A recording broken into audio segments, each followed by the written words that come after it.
الرحمن الرحیم یریدون لیطفئوا نور اللہ بافواہہم واللہ متم نورہ ولو کرہ الکافرون۔ وقال اللہ تبارک وتعالی فی القرآن الکریم وذکر فإن الذکریٰ تنفع المؤمنین۔ صدق اللہ العظیم۔ کہ نبی کے چاہنے والے ستم نہیں کرتے، کہ نبی کے چاہنے والے ستم نہیں کرتے، وقار اپنے بزرگوں کا کم نہیں کرتے، زمیں کی گود میں بھی غسل کر کے جاتے ہیں، کہ زمیں کی گود میں بھی غسل کر کے جاتے ہیں، وطن کی مٹی کو ناپاک ہم نہیں کرتے، اور ہمیں یوں بے وطن پردیسیوں غدار مت سمجھو، اور ہمیں یوں بے وطن پردیسیوں غدار مت سمجھو، وطن کے ہم بھی ہیں وارث کرایہ دار مت سمجھو، اور وطن کے خاک کے ذروں سے یہ آواز آتی ہے، اور وطن کے خاک کے ذروں سے یہ آواز آتی ہے کہ وطن کے پاسباں ہیں ہم بھی، ہمیں غدار مت سمجھو۔ معزز سامعین، آج میری تقریر کا عنوان جنگ آزادی اور علماء اکرام کا اہم کردار ہے۔ یقیناً حالات حاضرہ کو سامنے رکھتے ہوئے یہ ایک ایسا اہم عنوان ہے جس پر تقریر کرنے کے لیے طویل وقت کی درکار ہے، لیکن یہ کہاوت بھی آپ نے سنی ہوگی کہ جس چیز کو پوری طرح حاصل نہیں کیا جا سکتا اس کو چھوڑا بھی نہیں جا سکتا۔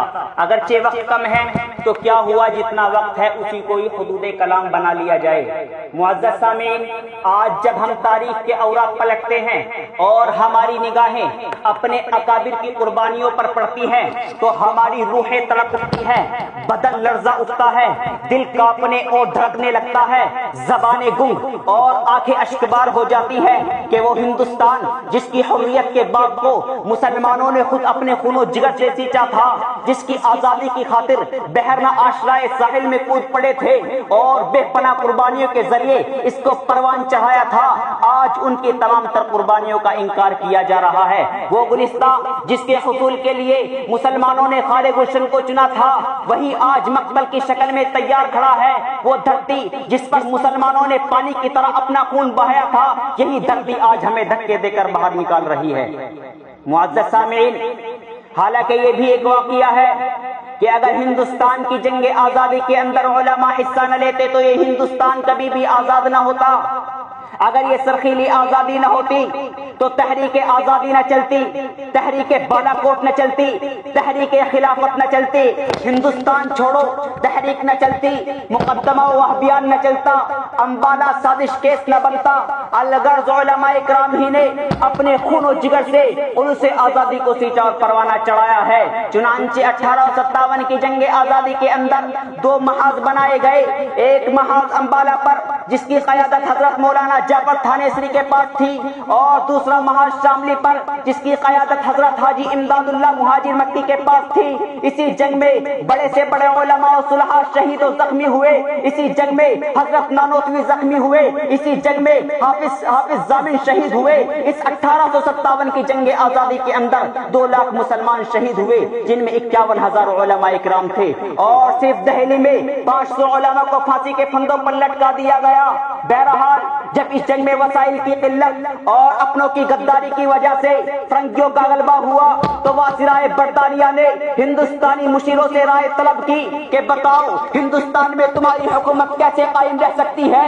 تو ہندوستان میں رہنے والے سب سے بڑے سیاستداں ڈاکٹر ولی میور نے جو رپورٹ پیش کی تھی اس میں لکھا تھا کہ ہندوستان میں سب سے زیادہ بیدار مسلمان ہے، اور جنگ آزادی بھی صرف مسلمانوں نے لڑی ہے، اور جب تک مسلمانوں میں جذبہ جہاد موجود ہے اس وقت تک ہم لوگ حکومت نہیں کر سکتے۔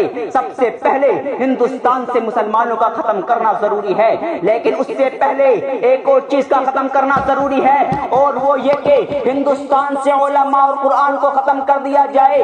چنانچہ 1861 میں 3 لاکھ قرآن کریم کے نسخے بدبخت انگریزوں نے جلائے۔ اس کے بعد علماء کو ختم کرنے کا فیصلہ کیا۔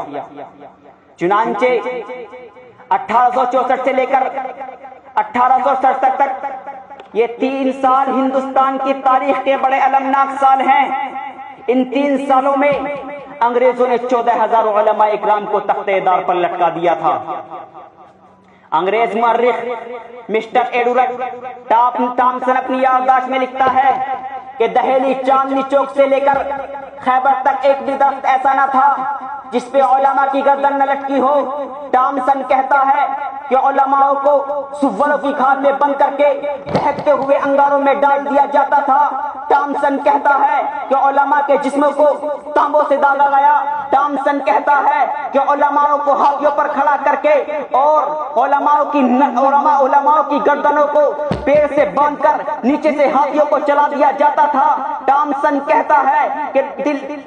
کہتا ہے کہ لاہور کی شاہی مسجد میں جس کے صحن میں انگریزوں نے پھانسی کا پھندا بنایا تھا، ایک دن میں 80 علماء کو پھانسی دی جاتی تھی۔ ٹامسن کہتا ہے کہ لاہور کے دریائے روائی میں 80 علماء کو بوریوں میں بند کر کے ڈال دیا جاتا تھا، اوپر سے گولیوں کا نشانہ بنایا جاتا تھا۔ ٹامسن کہتا ہے کہ جب میں دلی اپنے خیمے پر گیا تو کیا دیکھتا ہوں، میرے دیکھتے ہی دیکھتے 40 علماء کو بلایا گیا، ان سے کہا گیا 40 علماء کو بلایا گیا، انہیں دہتے ہوئے انگاروں پر ڈال دیا گیا۔ میرے دیکھتے ہی دیکھتے 40 اور علماء کو بلایا گیا، ان سے کہا گیا کہ جس طرح ان 40 کو جلا دیا گیا ہے تم کو بھی اس طرح جلا دیا جائے گا، تمہیں بھی اس طرح نیست و نابود کر دیا جائے گا، لیکن تم میں سے ایک بھی یہ کہہ دو کہ ہم 1857 کی جنگ آزادی میں موجود نہیں تھے، ہم تمہیں چھوڑ دیں گے۔ انگریز کہتا ہے کہ مجھے پیدا کرنے والے کی قسم، اس میں کوئی بھی انسان ایسا نہ تھا جو یوں کہہ دیتا کہ ہم 1857 کی جنگ آزادی کے اندر موجود نہیں تھے۔ سارے کے سارے آگ میں جل کر پک گئے، لیکن کسی نے بھی انگریز کے سامنے سر نہ جھکایا۔